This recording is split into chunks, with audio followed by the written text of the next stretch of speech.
Welcome to True Stalker Stories Volume 1. 1. My Dad's Stalker Bought Us Presents by Wolfie889 on r/Let's Not Meet. I recently read a story on LNM that brought back some old memories of my dad and his crazy ex-girlfriend. This took place when I was about 8 or 9, so I guess it would have been in the year of 1997. My parents had gotten divorced several years prior, so me and my little sister, 2 years younger, used to stay with our dad every other weekend. One day, he introduced us to his new girlfriend, Rachel, who was a tall blonde woman that had apparently won some kind of beauty pageant or something. I remember those first few months of getting to know Rachel as fun. She seemed like a nice lady. Also, I think my initial impression of her was helped by the fact that she had a rather cuddly gray parrot and a pet raven that could talk, which of course made my younger self quite ecstatic. But after a while, things started to change. I began to notice that she could be a bit odd at times, saying weird things or acting a bit strangely. We started seeing her less frequently when staying with our dad. Then one day he told us that they had broken up and that we wouldn't be seeing her anymore. He also told us we shouldn't talk to her or go home with her if she showed up. Not long after that, Rachel really started harassing my dad. She would randomly turn up at places where we went to visit during the weekends, trying to talk with us. She called him non-stop on the phone when we were at our home, crying, making threats. It usually didn't stop until he pulled the plug. Years later, I found out that she had even threatened to kill me and my little sister on several occasions, and my dad had gotten a restraining order. Rachel also keyed my dad's car, broke into his company to trash it, and stole a lot of money that he never got back. She even started writing threatening letters to my mom. My parents have always been good friends ever since the divorce, and it all culminated with a letter from the authorities. A letter accusing my dad of being a child molester. I still vividly remember our mom sitting us down in our room, holding the letter, a deep look of concern on her face, asking if our dad had ever touched us inappropriately, which of course he never had. It later turned out that it was Rachel who had falsely accused him of such in an attempt to prevent him from seeing us. I remember feeling really angry and upset that she had gone to such lengths. The last memory I have of Rachel is from a few weeks before Christmas. We were staying at my dad's place over the weekend, and it was a 2-story apartment complex with a large window spanning an entire wall, floor to ceiling, in the living room, where we had just sat down to watch TV. Next to the window, there was a glass door leading to a stone patio, bordering a lawn that ended with a tall hedge, and on this particular day, the outdoor lights had been switched off, which means it was pitch black outside. And as the intro to Superman started playing, a while into the episode, I suddenly hear a strange sharp noise coming from the window. It sounded like something was crawling on the glass in an attempt to get in. The sofa I was sitting on was placed right in front of the window, so I had my back towards it. When I slowly turned around to look over my shoulder, my heart thumping in my chest, hairs standing on end, as if I was being watched. But all that came into view was pitch black darkness lurking behind my own reflection. By this point, my dad had also heard the sound and gotten up to turn on the patio light. When outside suddenly flooded with the light, I found myself staring into the face of a smiling blonde woman peering into our living room. Need I tell you that I screamed? Both me and my sister flew up from the couch like it had been scorched with fire and ran behind our dad. When I looked towards the window again, I saw Rachel with both her hands up against the glass, tightly cupped beside her face, as she was trying to look inside. The patio door was right next to her. I tugged on my dad's shirt and whispered if the door was locked.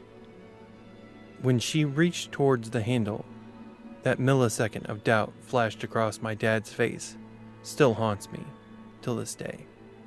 Rachel truly looked like she was a madwoman, as she furiously jerked on the handle in an attempt to get it open, briefly pausing to peer through the glass now and again. I remember thinking that my dad looked oddly calm as he ushered us around the corner, while telling us to stay out of sight. As he walked towards the patio door, we begged him not to go outside, thinking she could have a knife hidden somewhere. So he opened up a small crack of the door, and firmly holding on to it, asked what the hell she was doing in his backyard. She tried to get him to let her in, putting up a big smile, tossing her hair, but Dad obviously wouldn't budge, telling her to leave or he would call the cops, to which she eventually conceded, leaving a bunch of Christmas presents behind. My Dad's Stalker bought us presents by Wolfie889 on r/Let's Not Meet. I recently read a story on LNM that brought back some old memories of my dad and his crazy ex-girlfriend. This took place when I was about 8 or 9, so I guess it would have been in the year of 1997. 2. Someone Broke In While I Was Home Alone by Are We Human Enough on Let's Not Meet on Reddit. It happened 6 years ago when I was 20, so I came home from sleeping at my boyfriend's place. It was 8 a.m., super early because my boyfriend started his shift, and my parents were already gone, like an hour early, to their holidays, so I was alone at home, and I knew it. So I came home and went directly to my bedroom to continue my night. Before climbing the stairs, I saw the kitchen door wide open. I was surprised, but I didn't think I was in danger. I was inside my own home. You have to know that my father is super paranoid, and there's no way he could have forgotten to close the door before leaving the house. For 2 weeks, even if I stayed because I used to sleep at my boyfriend's house most of the time, but I was barely awake, so I just closed the door and checked the kitchen and the living room, just to be sure, then got up to my room. There's 3 rooms on the second floor. I went to my room and changed, then I went to the bathroom. When I got back into my room, I closed the door. I don't know why I did this because I never do. I was scrolling on my phone for like 5 minutes, and then I heard footsteps behind my door. Someone was there the whole time. I felt vulnerable. I was terrified. My heart stopped. I couldn't move. I took the first thing in front of me to defend myself. I stared at the door, waiting for the person to open it and kill me or worse. I was ready to jump out the window if I had seen the door open. Minutes passed and I heard the person on the stairs. I don't know how many times I stayed there, immobile, but eventually I called my boyfriend and he came to rescue me. At first I thought I was crazy because I didn't see anything. I couldn't believe that it was really happening. But my boyfriend confirmed that they forced the window open on the kitchen, and they were really here. They were silently waiting for me to go to sleep, to get out of the house. I thought I was safe home alone, but I was not. It was traumatic, and I could barely stay alone somewhere without freaking out today. I live alone, and I'm constantly afraid that someone is trying to break in. But the worst part is, they didn't take anything. My mom's MacBook, jewelry, my PS4, my dad's gaming setup, everything was so easy to take, but they didn't. I can't stop thinking about what they were there for. You also have to know that at the time I was very active on Snapchat. I used to post every day. I used to tell and put my story on every part of my life, so the 5K of unknown followers that I had on social media knew everything about me at the time, and I think it may have been related. Since then I stopped my activity on Snapchat. I don't know if it's related to my Snapchat or not, or did I just interrupt them? 3. The Stalker by Bubblebuss on Let's Not Meet on Reddit. I was 16. Me and my friends, I'll call Evan and Jake, wanted to rent a hotel room for the night, since it was spring break.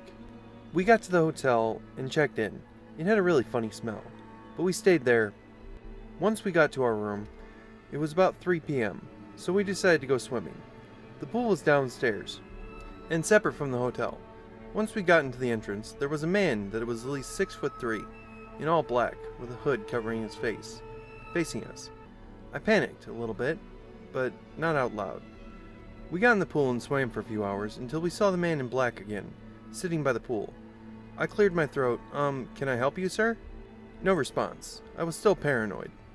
I put my face in the water, and at the bottom of the pool there was another man in all black. I screamed like a little girl and ran out of the door. I looked back and saw nothing. Not the guy in the chair, or the guy under the water. My friends thought I was just seeing things, but I saw what I saw, as clear as the water. I didn't feel like swimming anymore, so I decided to go get dinner at a nearby restaurant. I got a table for me and my friends to sit at, and there I saw them, once again, the men in all black, on the other side of the dining room. He was staring at me. I had enough of this. I got up and walked over to him, and he took off. I went back, and after we ate, I decided this trip was over. Things had gone too far, and we should leave tomorrow morning. But my friends didn't like that idea. Once it was 10:30, me and my friends dozed off in the hotel room. I woke up to some noises and saw a shadowy figure at the foot of my bed. I calmed myself down and told myself it was just my hat. I went back to sleep and woke up again 30 minutes later to more noises. I got very thirsty, so I reached under the bed and tried to grab my water bottle, and I grabbed something. I was totally shocked by what I grabbed. It was my hat.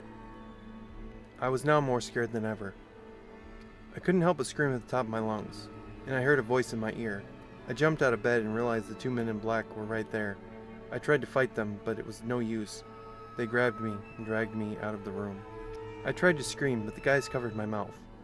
I passed out and woke up on a stretcher. Turns out they had stabbed me. They told me that nobody could catch the guys that got me, so now I always have a nightlight, so I'm not so scared. And that's where our tale comes to an end, for now. Did the shadows of the story linger in your mind, or did they vanish with the dawn? Remember, darkness isn't always about what you can see. It's also about what you can't. If you enjoyed the chill down your spine, don't forget to like, comment, and subscribe for more eerie tales that will haunt you. Until next time, keep your lights on and your doors locked. And sweet dreams, or rather nightmares. I'll see you in the shadows, and remember, don't shoot the messenger.